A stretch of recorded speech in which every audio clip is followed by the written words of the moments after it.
अस्सलाम वालेकुम, मैं हूं कमर और आप देख रहे हैं कमर डायरीज़। नाज़रीन, जैसा कि आप लोग जानते हैं, अल्लाह पाक ने इस दुनिया में बहुत सारे रात पोशीदा रखे हैं जो वक्तन फ़वक्तन हमारे सामने आते जा रहे हैं। आज इसी तरह के एक राज पे बात करेंगे जिसका नाम है बरमूदा ट्रायंगल।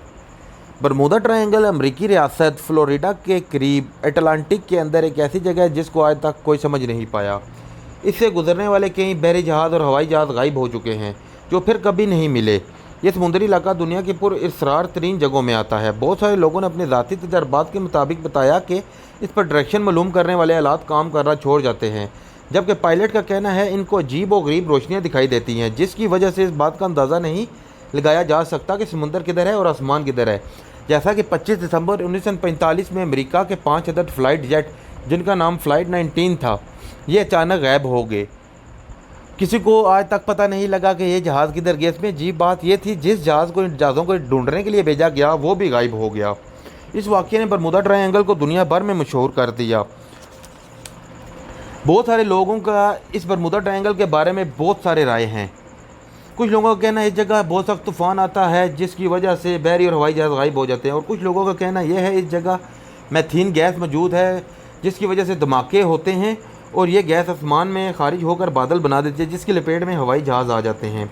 और कुछ लोग ये समझते हैं कि ये एलियन का काम है। बरमूदा ट्रायंगल के नीचे एलियंस की पूरी आबादी मौजूद है जो शिप और हवाई जहाज़ों पर हमला करती है। इन सब में एक कहानी बहुत ही अजीब है। ये कहानी एक पायलट की है, इसका नाम ब्रूस है। इसका कहना है वो बरमूदा ट्रायंगल से ज़िंदा बच निकला। इसने इस पर एक किताब भी लिखी है जिसका नाम है द फॉग। इसके मुताबिक ये रूस के एंडरसन आइसलैंड से मियामी की तरफ सफ़र कर रहा था। इसके साथ इसका बाप और इसका एक बिज़नेस पार्टनर था। ये एक छोटे साइज़ का जहाज़ उड़ा रहा था और इस जहाज़ में 3 लोग थे। ब्रूस ने जब जहाज़ उड़ाना शुरू किया और कुछ टाइम बाद इसको बादल का एक टुकड़ा नज़र आया। इसके लिए ये एक नॉर्मल बात थी। आहिस्ता आहिस्ता जहाज़ 11,500 फीट की बुलंदी पे उड़ने लगा। उस वक्त ये बरमूदा ट्रायंगल के ऊपर से गुजर रहा था। अचानक इसको कुछ अजीब नज़र आना शुरू हो गया। ब्रूस के जहाज़ के पास बादल जमा होना शुरू हो गए। ब्रूस को बादलों के अलावा कुछ नज़र नहीं आ रहा था। ये अपने जहाज़ को इन बादलों के अंदर से गुजारता हुआ ले गया। इसके मुताबिक इसे अचानक हर तरफ अंधेरा नज़र आने लगा। फिर से अंधेरे में सफ़ेद रोशनी जलना बुझना शुरू होगी जैसे बिजली कड़क रही हो, लेकिन ये बिजली नहीं थी। अचानक ब्रूस को अपने सामने कुछ बादल नज़र आए जैसे ये बादलों का एक गड़ा हो और इसको अपनी तरफ खींच रहे हो। ब्रूस बहुत डर गया। इसको समझ नहीं आ रहा था कि क्या हो रहा है। फिर इसने अपने सामने बादलों की एक सुरंग देखी। इसका जहाज़ इस सुरंग में जाता महसूस हुआ। ब्रूस के मुताबिक जैसे जैसे जहाज़ सुरंग में जाता जा रहा था, सुरंग तंग होती जा रही थी। ब्रूस को लगा कि इसका जहाज़ इसमें फंस जाएगा, लेकिन कुछ टाइम बाद ब्रूस को आसमान दिखाई दिया। अजीब बात यह थी कि इस सारे सफ़र के दौरान जहाज़ का सिस्टम सही काम नहीं कर रहा था। ब्रूस ने ज़मीन पर मौजूद एयर ट्रैफिक कंट्रोल से रब्ता करने की कोशिश की तो ये अजीब बात सामने आई, इसका जहाज़ रडार पे शो नहीं हो रहा था। ब्रूस एंडरसन आइसलैंड से मियामी के बीच की तरफ सफ़र कर रहा था। सफ़र का दुरानिया 75 मिनट, जबकि इसका जहाज़ 47 मिनट में पहुंच गया। ब्रूस का जहाज़ कैसे वहां पहुंचा वो खुद भी नहीं जानता था। इसमें एक और बात यह सामने आई कि इसका जो फ्यूल था वो भी बहुत कम लगा। यह खुद साख्ता तिकोन जो वजूद में लाई गई है, जो इंसान और इंसानियत के लिए सवाल है, और जब वक्त की ज़रूरत होगी दिमाग पर काबू पाया जा सकता है। यहूदियों और ईसाइयों का मालिक यानी दज्जाल आ चुका है। इस तरह इस बात का रुख दज्जाल की तरफ मोड़ना। इस वीडियो में हम इस बात के दलाइल देंगे। दज्जाल और बरमूदा ट्रायंगल में मुशाबत रखने वाला बहर अलकाहिल किश्तानी समुंदर हैं।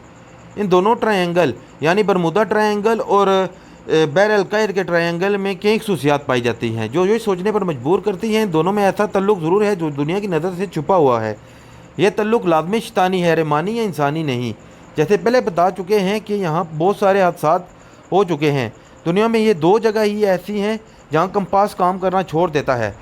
सालों पहले गायब होने वाले जहाज़ों को इन दोनों ट्रायंगल के दरमियान सफ़र करते देखा जा चुका है। अमेरिका का यहूदी मीडिया सामने आने वाले हक़ाइक़ को छुपाता है। कुछ लोगों ने इन हक़ाइक़ को सामने लाने की कोशिश की तो इनको कत्ल कर दिया गया। इन दोनों जगहों को अवाम कदीम ज़माना से ही शैतान से मंसूब करती है। मीडिया इसे क्यों छुपा रहा है, इन बातों की हकीकत मासवाए हुज़ूर सल्लल्लाहु अलैहि वसल्लम से किससे पूछी जाए। इनकी ज़ुबानी इस बात की हकीकत जानते हैं जिनको उस ज़माने के यहूद और काफ़र और अंसार भी इनको सादिक व अमीन कहते थे। एक दफ़ा हुज़ूर सल्लल्लाहु अलैहि वसल्लम ने सहाबा इकराम रज़ी अल्लाह ताला अन्हो को जमा किया और कहा तमीम दारी पहले ईसाई था, वो आया, इसने बैत की और इस्लाम में दाखिल हो गया। اس نے مجھے ایسا واقعہ سنایا جو ان باتوں سے تعلق رکھتا ہے جو میں تمہیں دجال کے بارے میں بتایا کرتا تھا۔ اس نے مجھے بتایا کہ لہم اور جزم قبیلے کے 30 آدمیوں کے ہمراہ یہ سمندر میں سفر کر رہا تھا۔ سمندری لہریں طوفان کے سبب انہیں مہینوں بار ادھر ادھر دھکیلتی رہی، یہاں تک کہ وہ ایک جزیرے میں پہنچ گئے۔ اس وقت سورج غروب ہو رہا تھا۔ وہ ایک چھوٹی کشتی میں بیٹھ کے جزیرے میں داخل ہوئے۔ جب وہ جزیرے میں داخل ہوئے تو ان کو ایک جانور ملا جس کے جسم پہ بہت سارے بال تھے۔ بالوں کی کثرت کی وجہ سے اس کے آگے پیچھے کا پتہ نہیں چل رہا تھا۔ انہوں نے کہا تیرا ناز جائے تو کیا چیز ہے؟ اس بالوں والے جانور نے کہا میں جساسہ ہوں۔ انہوں نے پوچھا یہ جساسہ کیا چیز ہے؟ جواب ملا اے لوگو، خانقاہ مرادگار میں موجود ایک آدمی کی طرف جاؤ، وہ تمہاری خبریں سننے کے لیے بے صبری سے انتظار کر رہا ہے۔ انہیں خوف ہوا کہ کہیں یہ جانور شیطان نہ ہو، کہیں کوئی نقصان نہ پہنچا دے۔ پھر ہم تیزی سے چلے اور خانقاہ یعنی مرادگار میں داخل ہو گئے۔ وہاں ہم نے بیڑیوں میں برکم کٹ کاٹ کا ایک آدمی دیکھا جس کے گھٹنے ٹکنوں تک باندھے ہوئے تھے اور اس کے دونوں ہاتھ اس کی گردن کے پیچھے بیڑیوں میں زنجیروں میں باندھے ہوئے تھے۔ ہم نے پوچھا تیرا ناس ہو تو کیا چیز؟ اس نے کہا میرا پتہ نہیں، تمہیں میرا پتہ جلد چل جائے گا، یہ بتاؤ کہ تم کون ہو؟ ہم نے کہا ہم عرب سے ہیں۔ پھر ہم نے اپنے سفر کا ساری داستان سنائی۔ اس نے کہا مجھے بیسان کے نخلستان کے باغوں کے بارے میں بتاؤ۔ ہم نے کہا اس کے بارے میں کون سی بات پوچھنی ہے؟ اس نے کہا میں جاننا چاہتا ہوں اس باغ کے درختوں پر پھل آتے ہیں؟ ہم نے کہا پھل آتے ہیں۔ اس نے کہا مجھے تبریا کی جھیل کے بارے میں بتاؤ۔ ہم نے کہا اس کے بارے میں کون سی بات پوچھی؟ اس نے کہا کیا اس میں پانی موجود ہے؟ ہم نے کہا ہاں اس میں بہت سارا پانی موجود ہے۔ وہ بولا اس میں پانی بہت جلد ختم ہو جائے گا۔ پھر اس نے کہا مجھے زغر کے چشمے کے بارے میں بتاؤ۔ ہم نے کہا اس کے بارے میں کون سی بات جاننی ہے؟ وہ کہنے لگا اس میں پانی موجود ہے، لوگ اسے استعمال کرتے ہیں۔ ہم نے کہا ہاں اس میں بہت پانی ہے اور لوگ اسے کھیتوں کو سیراب کرتے ہیں۔ پھر اس نے کہا مجھے محمد صلی اللہ علیہ وسلم کے بارے میں بتاؤ۔ ہم نے کہا ہاں وہ مکہ سے نکل کے یثرب یعنی مدینہ آ گئے ہیں۔ اس نے پوچھا کہ عربوں نے اس کے ساتھ جنگ کی؟ ہم نے کہا ہاں۔ پھر اس نے پوچھا حضور صلی اللہ علیہ وسلم نے ان کے ساتھ کیا سلوک کیا؟ ہم نے کہا کہ وہ ارد گرد کے عربوں پر غالب آ چکے ہیں اور انہوں نے ان کی اطاعت قبول کر رہی ہے۔ پھر اس نے کہا کیا واقعی ایسا ہو چکا ہے؟ ہم نے کہا ہاں۔ پھر اس نے کہا ان کے لیے یہی بہتر ہے کہ وہ اس کی اطاعت قبول کرے۔ اب میں تمہیں اپنے بارے میں بتاتا ہوں، میں دجال ہوں، میں ان قریب خروج یعنی مجھے آزاد ہونے کی اجازت مل جائے گی۔ دجال بحر الکاہل کے ان بے باد ویران جزیروں میں تھا اور حضور صلی اللہ علیہ وسلم کے وصال تک وہ بیڑیوں میں جکڑا ہوا تھا، مگر حضور صلی اللہ علیہ وسلم کے وصال کے بعد اس کی بیڑیاں ٹوٹ گئی اور وہ آزاد ہو چکا ہے، مگر اسے خروج یعنی اس کے خروج کی اجازت نہیں ملی، لہذا شیطانی سمندر ڈیول سی اور شیطانی تکون برمودا ٹرائنگل میں یہ رابطے میں ہے، جس کے قریب